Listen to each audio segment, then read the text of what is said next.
고백하겠습니다. 하나님 우리를 기뻐하십니다.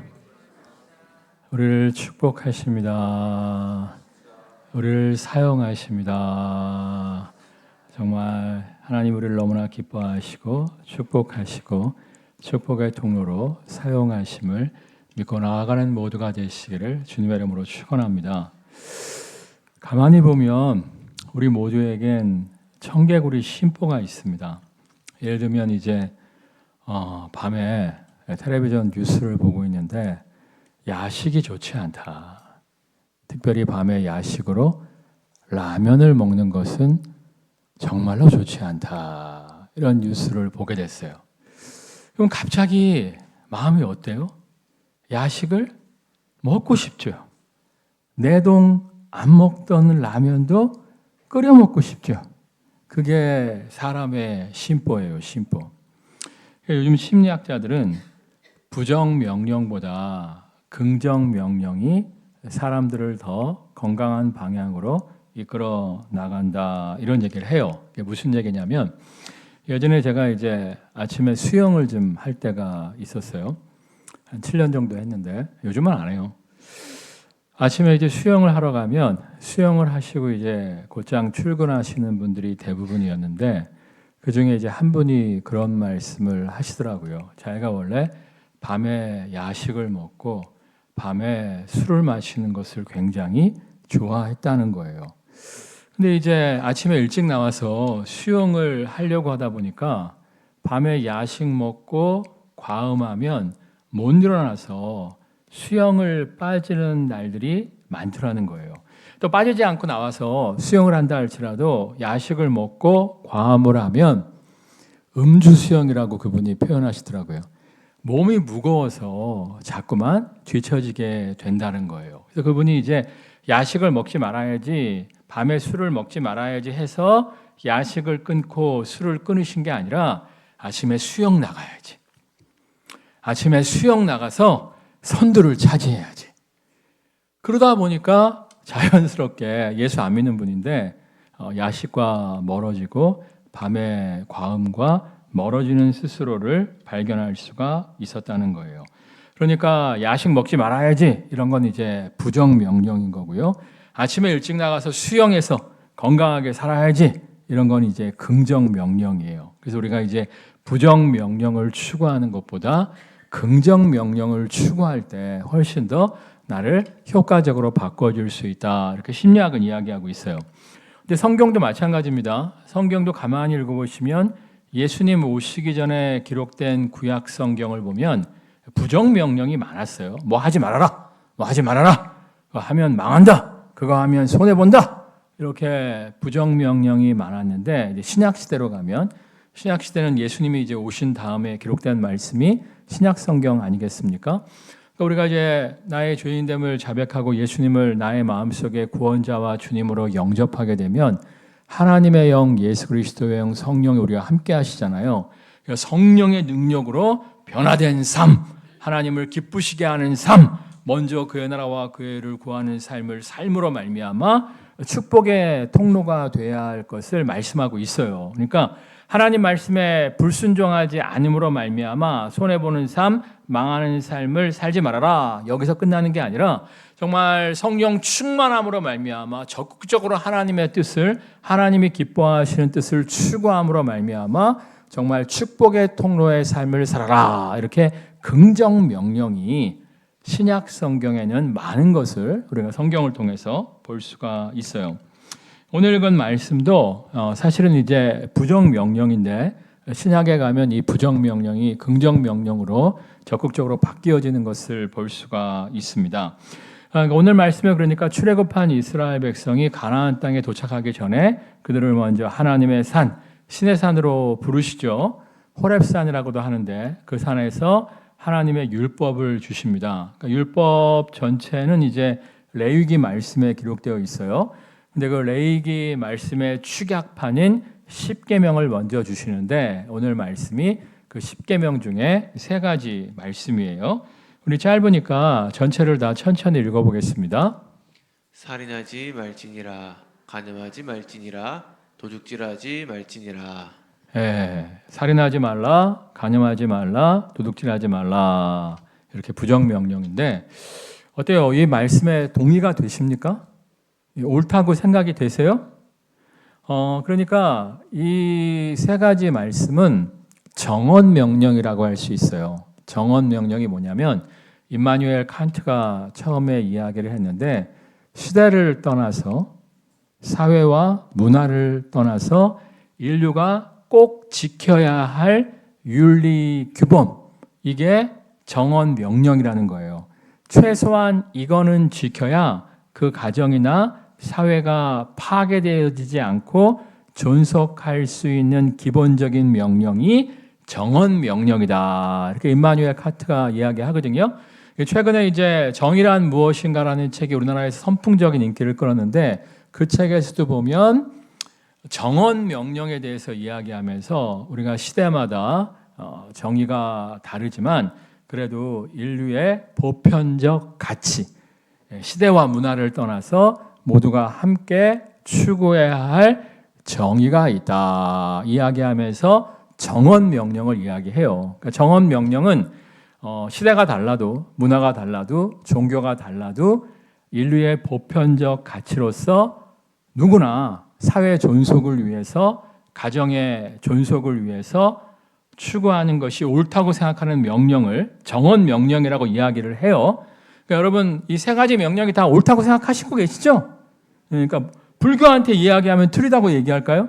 힌두교한테 이야기해도 다 맞다고 할 거예요. 이런 걸 이제 정언명령이라고 하는데 우리가 이제 정언명령에 대해서 착각하면 안 되는 게 정언명령은 따라하겠습니다. 최소한의 윤리.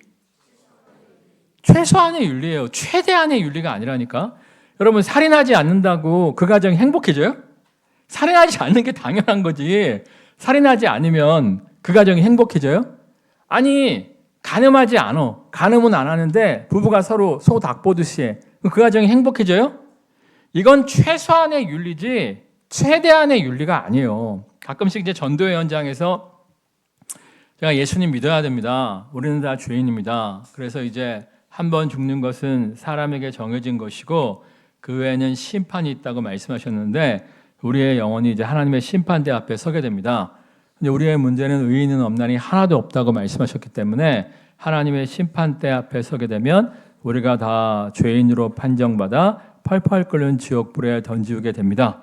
우리가 정말 나의 죄인됨을 자백하고 예수님이 나의 죄와 저주를 대신하여 십자가에서 죽으셨음을 믿고 예수님을 나의 구원자 주님으로 영접할 때에 십자가에서 흘리신 보배로운 피, 보혈의 피가 우리를 깨끗게 정결케 하여 주심으로 말미암아 우리는 심판받지 아니하고 천국에서 깨어날 수 있습니다. 예수님 영접하세요 이렇게 얘기하면 간혹 가다가 그런 분들이 있어요. 나는 법 없이도 살 사람이에요. 나는 법 없이도 살 사람이기 때문에 예수 믿고 죄 용서 받을 필요가 없어요. 이렇게 말씀하시는데 여러분 법 없이도 사는 삶이 대단한 삶이 아닙니다. 법 없이도 사는 삶은 최소한의 윤리를 추구하는 삶이에요. 예를 들면 성경에 효도하라 말씀하시죠. 효도하지 않고 불효한다 그래서 나라에서 잡아가요? 안 잡아가요. 네. 성경은 효도하라 말씀하시고 불효는 죄라고 말씀하십니다. 근데 불효한다고 나라에서 안 잡아간다니까? 성경에서 간음하지 말라 말씀하셨는데 간음해도 나라에서 잡아가요? 안 잡아가요? 절대 안 잡아가요. 예. 그러니까 간음하지 말라, 효도해라, 이것은 안 지켜도 사실은 나라에서 잡아가지 않기 때문에 나는 법 없이도 살 사람이다. 그냥 최소한의 윤리만 지키고 산다는 것이지 정말 적극적으로 선을 행하는 삶은 아니라는 거예요. 그러니까 여러분들이 정언 명령에 만족하는 삶을 사는 것이 아니라 그냥 법에 저촉받지 않는 삶에 만족하는 삶을 사는 것이 아니라 적극적으로 하나님을 기쁘시게 하는 먼저 그의 나라와 그의 의를 구하는 모두가 되시기를 주님의 이름으로 축원합니다. 그럴 때 정말 하나님 우리를 축복하시고요. 우리를 정말 축복의 통로로 사용하실 줄 믿습니다. 그래서 오늘 이 부정명령을 부정 명령이자 정언 명령을 우리가 어떻게 긍정 명령으로 바꿔보면 좋을까요? 17절 말씀 다시 읽겠습니다. 살인하지 말지니라. 그러니까 이제 사람을 안 죽이는 것으로 끝나는 것이 아니라 남에게 상처 주고 해코지하지 않는 것으로 끝나는 것이 아니라 우리는 어떤 사람이 돼야 돼요? 따라하겠습니다. 살리는 사람이 됩시다. 살리는 사람이 돼야 돼요. 저는 가끔씩 기도해요. 하나님, 우리 참 좋은 교회가 죽을 영혼을 살리는 교회, 낭만과 좌절 가운데 있는 영혼을 살리는 교회가 되어지게 하여 주시옵소서 기도해요. 그것이 하나님의 사역이에요. 왜냐하면 예수님께서 나는 부활이요 생명이니 라고 말씀하시면서 예수님 우리가 믿을 때 마지막 날 부활의 영광, 다시 사는 영광을 누리는 것만이 아니라 이 땅에서도 절망과 낙심, 좌절 가운데 있을 때 부활의 능력을 통해서 회복의 은혜를, 회복의 승리를 누릴 수 있다고 말씀하고 있잖아요. 그러니까 정말 우리가 주님의 일꾼으로서 주님의 사역에 동참해서 죽이는 사역자가 아니라 어떤 사역자가 돼야 돼요? 살리는 사역자가 돼야 돼요. 사실 이제 바리새인들도 죽이는 사역자들이었잖아요. 정죄하며 죽이는 사람이었는데 예수님은 오셔서 그들에게 회복의 메시지를 선포하시면서 살리는 사역을 감당하시지 않았습니까? 여러분 정말 죽이는 인생이 아니라 살리는 인생이 되시기를 주님의 이름으로 축원합니다. 우리가 기본적으로 이제 칭찬과 격려와 위로를 통해서 사람들을 살려내야 되고요. 근데 또 우리가 사실은요, 칭찬과 격려와 위로만이 아니라 때로는 훈계와 꾸중과 나무람과 잔소리를 통해서도 우리가 사람을 살려내야 돼요. 그러니까 과거에 이제 심리학에서는 칭찬과 격려와 위로가 정말 필요하다 이런 얘기 많이 했어요. 근데 요즘은 또 무슨 얘기를 하냐면 우리나라가 너무 칭찬과 위로와 격려만 하다 보니까 우리의 아이들을 금쪽이로 소황제로 키웠다. 그래갖고 애들이 이제 칭찬과 격려와 위로만 듣고 훈계와 꾸중을 듣지 못하고 자라다 보니까 직장에 들어가서 회사에 들어가서 조금만 나쁜 얘기를 듣게 되면 부르르 떨면서 분노에 부르르 떨면서 사표 내고 나와버린다는 거예요. 사회에 적응하지 못하는 금쪽이들을 사회에 적응하지 못하는 소황제들을 우리가 키우고 있다. 이렇게 이야기를 하고 있어요. 여러분들이 좀 하나님의 지혜를 구하면서 적절하게 좀 훈계도 하고 잔소리도 하고 꾸중도 하고 나무랄 줄도 아는 모두가 되시기를 주님의 이름으로 축원합니다. 근데 지혜는 필요하죠. 하나님의 지혜는 분명히 필요해요. 솔직히 말씀드리면 결혼하기 전에 저는 우리 어머님의 잔소리가 만들었어요.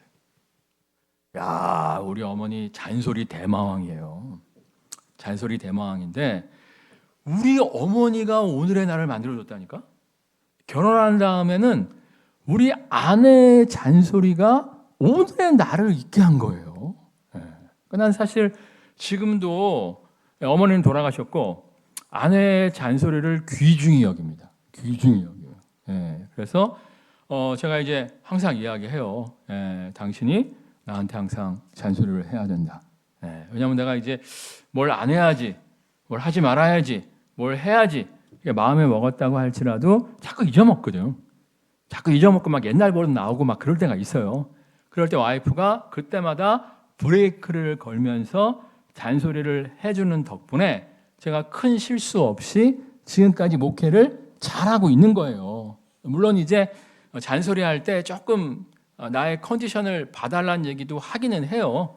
왜냐하면은 이제 우리 와이프가 이제 나한테 자주 하는 잔소리 중에 하나가 뭐냐면 집에 들어오면 손 먼저 씻어라. 그 잔소리를 가장 많이 해요. 내가 이미 씻었어. 응? 내가 이미 씻었어. 근데 우리 와이프가 모르고 손 씻어! 그럴 때가 있어요. 내가 컨디션이 좋으면 뭐라고 얘기할까요? 당근이지. 벌써 씻었지. 라고 넘어가요. 근데 내가 막 짜증과 스트레스가 막 겹겹이 쌓여 있어요. 그럼 뭐라고 할까요? 씻었어! 이래요. 근데 이제 우리 와이프가 또 내가 씻었어! 그러면 저 사람 스트레스 만빵이구나. 더 이상 얘기 안 해요. 그러니까 우리가 지혜롭게 잔소리할 필요가 있기는 있습니다. 가끔씩 보면 잔소리를 좀 지혜롭게 못하는 사람도 있기는 해요. 여러분이 정말 지혜롭게 잔소리할 수 있어야 되고요. 또 우리가 그 잔소리를 들을 수 있는 귀가 있어야 돼요. 그러니까 우리가 이제 잔소리를 해서 조언을 잘해서 누군가를 살릴 수 있잖아요. 반대로 우리가 조언을 잘 들어서 잔소리를 잘 들어서 나를 살릴 수 있어요. 나를 살릴 수 있다니까. 정말이에요. 제가 존경하는 장군님 중에 나아만 장군님이 있어요. 그 나아만 장군이 이제 3,000년 전 사람이거든요. 3,000년도 조금 더 됐을 거예요. 근데 그 당시에는 여성의 인권이 무시받던 시대였어요. 지금도 중동 지역은 여성을 무시하잖아요. 근데 3,000년 전이니까 얼마나 여성의 인권이 없었겠어요. 근데 어느 날 나아만 장군이 이제 문둥병으로 고생하고 있을 때 아내가 와서 이야기합니다. 여보, 당신이 전쟁에서 잡아다가 나한테 몸종으로 준 그 갭종 이야기하는데 이스라엘에 가면 용한 선지자가 있어갖고 당신의 병을 치유줄 수 있대라고 이야기를 합니다. 그 아내 입장에서는 이제 남편이 문둥병으로 점점 썩어가니까 물에 빠진 사람 지푸라기 하나 잡는 심정으로 그 몸종의 이야기를 듣고 남편한테 이야기를 해준 거죠. 근데 그때 남편인 나아만이 당신은 무슨 계집종 얘기를 듣고 그래? 우리가 심심하면 가서 약탈하는 이스라엘에 무슨 선한 것이 있겠어? 이래버렸으면 나아만 장군 죽은 거야. 근데 아내의 이야기를 들어줘요.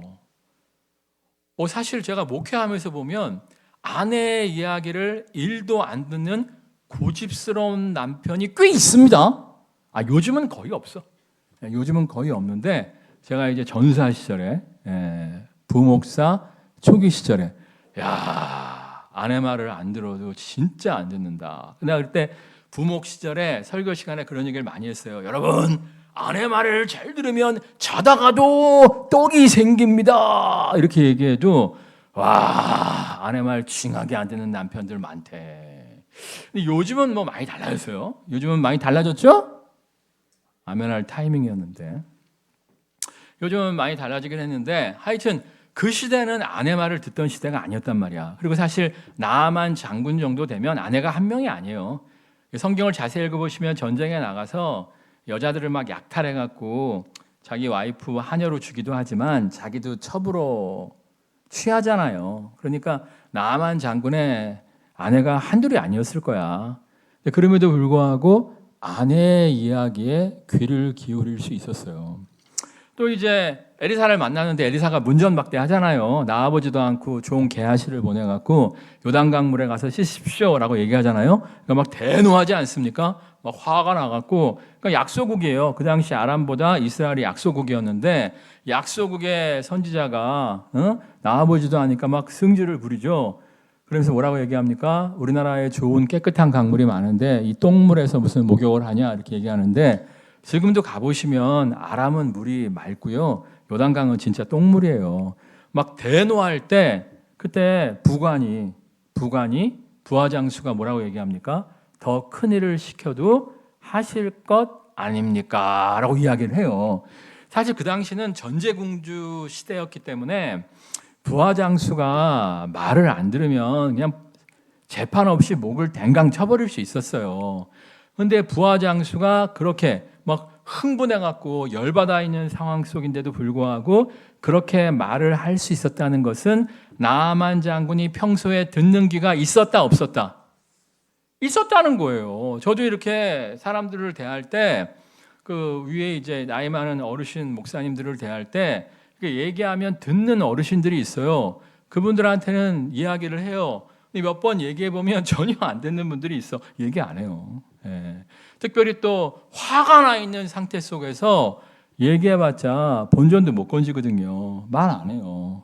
근데 막 분노에 있는 상태 속에 있는 나아만 장군에게 그러한 조언을 했다는 것은 평소에 나아만 장군이 들을 귀가 열려 있는 사람이었다는 거예요. 여러분은 어떻습니까?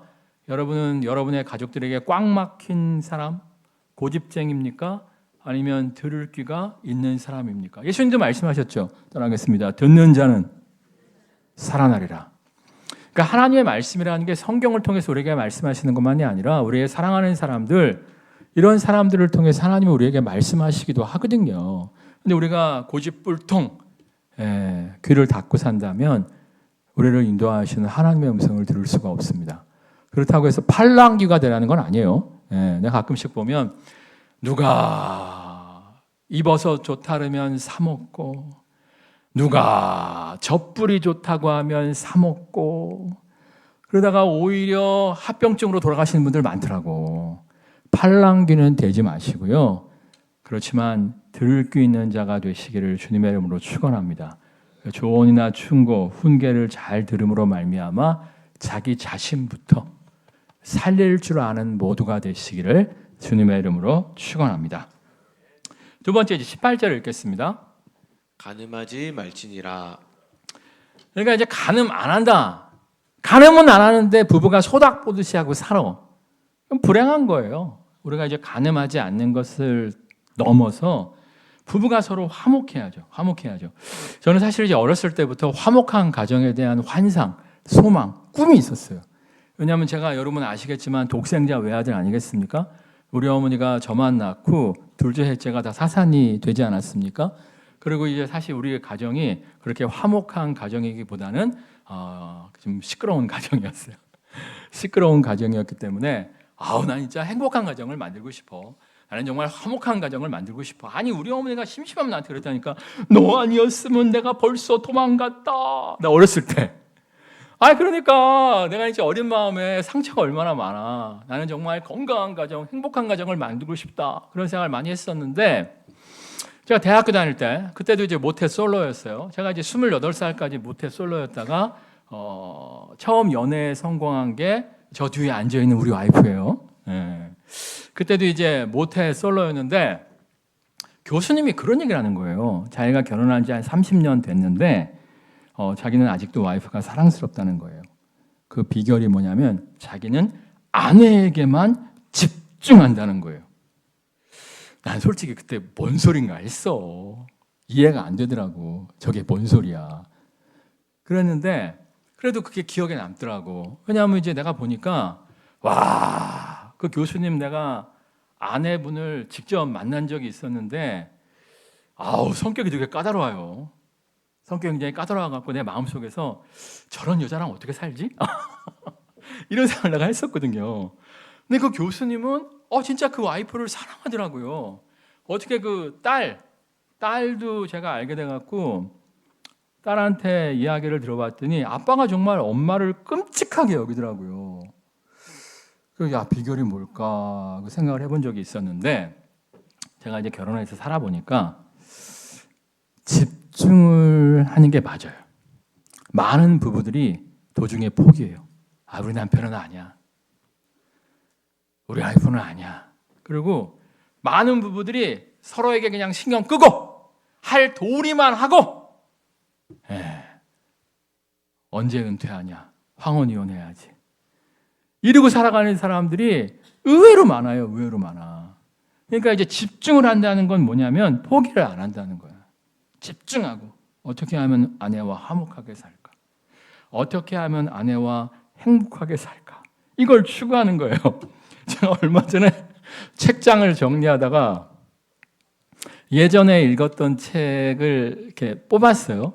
뽑았는데 그 책 가운데에 카드가 있더라고요. 카드. 우리 큰애가 초등학교 2학년인가 3학년 때 쓴 카드더라고요. 그 카드에 뭐라고 써 있냐면 엄마 아빠 너무너무 고마워요. 어버이날이었던 것 같아. 엄마 아빠 나를 사랑해주고 잘 챙겨주고 하니까 너무너무 고마워요. 근데 엄마 아빠 이제 그만 싸우세요. 얼마나 웃었는지 몰라. 그 어린아이 눈에 보기에 엄마 아빠가 얼마나 많이 싸웠냐면 엄마 아빠 이제 그만 싸우세요. 근데 나는 포기를 안 했어. 아내를 포기하지 않고 정말 어떻게 하면 아내와 행복한 가정을 만들까? 화목한 가정을 만들까? 최선을 다했더니 지금은 그래도 우리 애들이 밖에 나가서 그래요. 엄마 아빠처럼 그렇게 화목한 부부가 드물더라. 우리 애들 얘기해요. 여러분 포기하지 마세요. 내려놓지 마세요. 우리 남편 내려놨습니다, 주님. 이러지 마시고요. 아내한테 집중하시고 남편한테 집중하세요. 그러면서 연구해야 돼요. 어떻게 하면 서로가 화목할 수 있을까? 그러니까 이제 5가지 사랑의 언어라는 책도 예전에 봤었는데, 그러니까 내 배우자가 뭘 좋아하는가? 그거를 파악해서 그 배우자한테 맞출 때 서로가 이제 화목할 수가 있는 것이지. 예를 들어서 와이프가 A를 좋아하는데 B만 자꾸 갖다 줘. 그러면 서로가 점점 더 심각한 관계로 바뀔 수밖에 없는 거예요. 얼마 전에 그 나태주 시인의 시를 좀 읽었었는데요. 시를 읽다가 이제 그분의 칼럼집도 좀 봤어요. 그랬더니 그분이 이제 3가지 소원이 있었대요. 청년 시절에. 첫 번째 소원이 되게 유치해. 뭘 것 같아요? 예쁜 여자랑 결혼하게 해주세요. 두 번째 소원이 뭐냐면 공주에서 살게 해주세요. 그분이 이제 서천 사람인데, 서천이 그 당시에는 굉장히 후락한 도시였나 봐요. 서천에 비해서는 이제 공주가 좀 살기 좋았나 봐요. 그러니까 쉽게 얘기해서 이제 촌동네를 벗어나서 좀 살기 좋은 동네에서 살게 해주세요. 이거 아니겠습니까? 그분 집사님이에요. 안수 집사님으로 알고 있는데, 3번째 소원은 무엇이냐면 시인으로서 평생 쓰임받게 해주세요. 뭐 그런 소원이 있더라고요. 근데 이제 3가지 소원이 다 이루어졌다는 거예요. 예쁜 아내랑 결혼해서 살고 있고, 또 공주에서 살고 있고, 또 시인으로서 인정을 받고 있다는 거예요. 제가 예쁘다고? 제가 그 딸을 텔레비전에서 한번 봤는데 그냥 귀엽게 생기긴 했는데 그렇게 또 이쁜 스타일은 아니거든요. 그래서 아니 와이프가 이쁘다는데 정말 이뻤을까 하고 사진을 찾아봤는데, 최근 사진은 이제 나태주 씨가 45년생이에요. 아내가 조금 어린 것 같더라고. 그러니까 이제 두 분 다 할아버지 할머니라서 잘 모르겠더라고. 그래서 옛날 사진을 정말 힘들게 내가 또 호기심 천국이잖아. 힘들게 찾아봤는데 안 이뻐. 나태주 씨보다 그 아내분이 한 20cm는 더 커요. 그리고 얼굴도 엄청나게 크고, 하여튼 조금 그래. 그 신기하단 말이야. 안 이쁜데. 그랬는데 내가 나태주 시인의 시를 읽으면서 이해를 했어요. 시 한번 띄워주실래요? 읽어볼까요? 시작. 자세히 보아야 예쁘다. 오래 보아야 사랑스럽다. 너도 그렇다. 정말이에요. 이거 진리예요. 자세히 보면요 다 이뻐요. 진짜라니까. 오래 보면 사랑스러워요. 제가 초등학교 1학년 때 어느 날 한 입학한 지 2, 3개월 지났는데 담임 선생님이 옆반에 좀 갔다 오라고 심부름을 시켰어요. 옆반을 딱 문을 열고 들어갔는데 그때 이제 한 반에 6, 70명이었는데 옆반 애들이 다 이상하게 생긴 거야. 우리 반 애들은 참 괜찮게 생겼는데 그 옆반 애들 진짜 좀 이상하게 생겼다. 그 생각을 했었는데 내가 2학년이 됐어요. 2학년이 돼갖고 처음 교실 문을 딱 열고 들어갔는데 또 이상하게 생긴 애들만 많은 거야.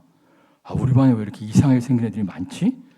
근데 몇 개월 그 반에서 이렇게 지내다 보니까 우리 반 애들이 다 괜찮게 생겼더라고. 그때 내가 깨닫는 진리가 뭐냐면 익숙해지면 다 이뻐 보이는구나. 그걸 깨달았어요. 제가 농담 삼아 그런 얘기 하잖아요. 우리 교회는 등록받을 때 얼굴 보고 등록받는다고. 안 생긴 사람, 험악한 사람은 등록을 안 받는다고 이야기 하잖아요. 농담으로 하는데 이게 사실은 진실이에요. 왜냐하면 처음부터 오자마자 등록하시는 분들은 없어요. 오래 다니다가 등록을 하시기 때문에 오래 보다 보면 다 이뻐 보여. 오래 보다 보면 정들어서 다 괜찮아 보여. 특별히 이제 이름 불러가면서 제가 기도하잖아요. 그러다 보면 다 사랑스러워 보여. 여러분 새끼 이뻐요, 안 이뻐요? 주관적으로 이뻐요, 안 이뻐요? 이쁘잖아요. 그러니까 여러분의 남편, 여러분의 아내도요, 자세히 보면요, 이쁜 구석이 다 있다니까. 나는 가끔씩 이렇게 자는 우리 아이를 보고 있으면 늘어나는 주름이 사랑스러울 때가 있어요. 늘어나는 그 흰머리가 사랑스러울 때가 있어요. 나 만나서 고생해갖고 이렇게 흰머리가 생기고 있구나. 지금 염색해서 모르지만, 잘 안 보이지만 그런 생각이 막 들어요. 그리고 솔직히 고백하는데 제가 처음에 우리 와이프를 만났을 때 이뻤거든요. 근데 지금은 우리 와이프가 아름답게 보여줘요. 아름답게 보여줘요. 감동이 없네. 근데 정말이에요. 그냥 하는 얘기가 아니라 진짜예요. 여러분 자세히 보세요. 예뻐요. 오래 보세요. 사랑스러워요. 여러분 그냥 가늠하지 않는 데서 끝나는 것이 아니라 마지막 날까지 화목한 부부관계를 유지하는 모두가 되시기를 주님의 이름으로 축원합니다. 마지막으로 19절 말씀 볼까요? 도둑질하지 말지니라. 우리가 이제 남의 것을 도둑질하는 데서 끝나는 것이 아니라 남을 이제 빼앗는 것에서 빼앗지 않는 것에서 끝나는 것이 아니라 우리가 남을 이제 복되게 하는 사람이 돼야 돼요. 특별히 바울 서신에 보면 네가 도둑질하는 삶을 살았느냐? 이제부터는 도둑질 관두고 열심히 일해서 어려운 사람을 돕는 인생, 베푸는 인생이 되어야 할 것이니라 말씀하고 있잖아요. 그러니까 여러분들이 이제 안 빼앗는 삶에서 넘어서서 남의 필요를 채워주는 복된 인생 되시기를 주님의 이름으로 축원합니다. 얼마 전에 이제 영업사원에 대한 책을 좀 봤는데요. 자동차 영업 판매원의 이야기였는데요. 그분이 원래 이제 처음 3년에서 5년 동안은 남보다 매출이 떨어졌대요. 남보다 매출이 떨어졌었는데 어느 순간부터 차를 잘 팔기 시작하더니 7, 8년 지난 다음부터는 지속적으로 판매 왕의 실적을 기록하고 있다는 거예요. 그 비결이 뭔가 살펴보았더니 제가 자동차를 잘 몰라서 자세하게 얘기할 수는 없는데 그분은 이런 식이라는 거예요. 고객이 이제 차를 사는데 바퀴에 뭘 이렇게 달면 바퀴가 좀 멋져 보인대요. 멋져 보이긴 하는데 2, 300만 원을 더 줘야 돼. 그럴 때 이렇게 얘기한다는 거예요. 아니 고속 주행을 즐기시는 분이라면 이 바퀴에 이 옵션이 필요합니다. 근데 보통 시내 주행만 하시는 분이라면 필요도 없을 뿐더러 오히려 승차감이 떨어집니다. 괜히 승차감도 떨어지고 기름도 많이 드는데 2, 300만 원짜리 옵션을 하실 필요가 뭐가 있습니까 하면서 쓸데없는 옵션을 그 고객의 입장에서 쓸데없는 옵션을 빼준다는 거예요. 그러니까 남들은 막 옵션을 껴넣어갖고 파니까 매출이 올라가는데 이분은 반대로 필요 없는 옵션을 빼주니까 3, 4년 동안은 매출이 좋을 수가 없었죠. 근데 나중에 여러분이 또 차를 구입하게 된다면 누구에게 구입하시겠어요? 저 사람은 우리 편이다. 저 사람은 우리 편이다. 하면서 사람들에게 소개도 해줘서 결국에는 6년째, 7년째부터는 지속적으로 판매왕의 실적을 기록하고 있다는 거예요. 여러분 윈윈이라는 얘기도 들어보셨잖아요. 여러분 어떻게 하면 남의 것을 빼앗아서 내 배를 불려야지 이게 아니라 남을 복되게 하는 모두가 되시기를 주님의 이름으로 축원합니다. 그럴 때 부메랑처럼 여러분을 복되게 하시는 하나님을 누리게 될 줄 믿습니다. 찬양하겠습니다.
부족한 입술로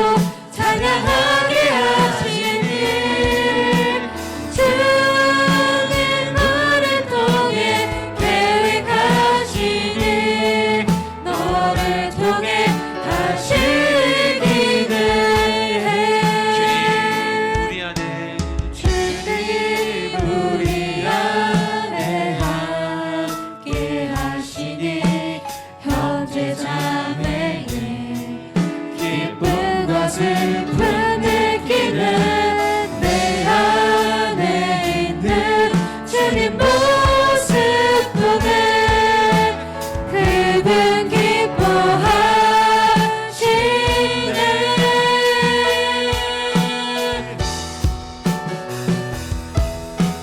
주님 우리 종일 계획하시네. 부족한 입술로 찬양하게 하시니 주님 우리 종일 계획하시니 너를 통해 하시기 때문에. 우리가 하지 말라 부정 명령을 넘어서 하나님이 기뻐하시는 뜻을 추구하는 인생들 되어지게 하여 주옵소서. 이를 통해 우리의 가정을 복되게 하고 우리의 삶의 자리를 복되게 하는 모두가 되게 하여 주옵소서. 합심해서 기도하겠습니다. 할렐루야. 사랑과 내가 충만하신 주님 역사하여 주옵소서. 우리가 하지 말라 부정 명령에서 그치는 것이 아니라 남을 복되게 하는 모두가 될 수 있도록 하나님 역사하여 주옵소서. 하지 말라 부정 명령에서 그치는 것이 아니라 남을 복되게 하는 모두가 될 수 있도록 하나님 역사하여 주옵소서. 남을 복되게 하는 모두가 되어짐으로 말미암아 서로 윈윈하는 행복한 가정을 만드는 모두가 될 수 있도록 하나님 역사하여 주옵소서. 서로 윈윈하는 모두가 될 수 있도록 하나님 역사하여 주옵소서. 서로 윈윈하는 모두가 될 수 있도록 하나님 역사하여 주옵소서. 하나님의 기름 부으심과 능력 가운데 우리가 하지 말라가 아니라 적극적으로 하나님이 기뻐하시는 뜻을 추구함으로 말미암아 하나님의 은혜와 영광 가운데 기뻐하며 즐거워하는 모두가 될 수 있도록 우리가 하지 말라 부정 명령을 넘어 하나님의 선하시고 기뻐하시고 온전하신 뜻을 추구하게 하여 주옵소서. 이를 통해 우리의 가정이 우리의 일터가 우리의 세상이 좀 더 화목하고 행복하게 바뀌어지는 것을 경험케 하여 주옵소서. 예수님의 이름으로 기도드렸사옵나이다. 아멘. 우리 고백하겠습니다. 하나님이 기뻐하시는 뜻을 추구합시다. 정말 부정 명령을 넘어 하나님이 기뻐하시는 뜻을 추구하는 모두가 되시기를 주님의 이름으로 축원합니다.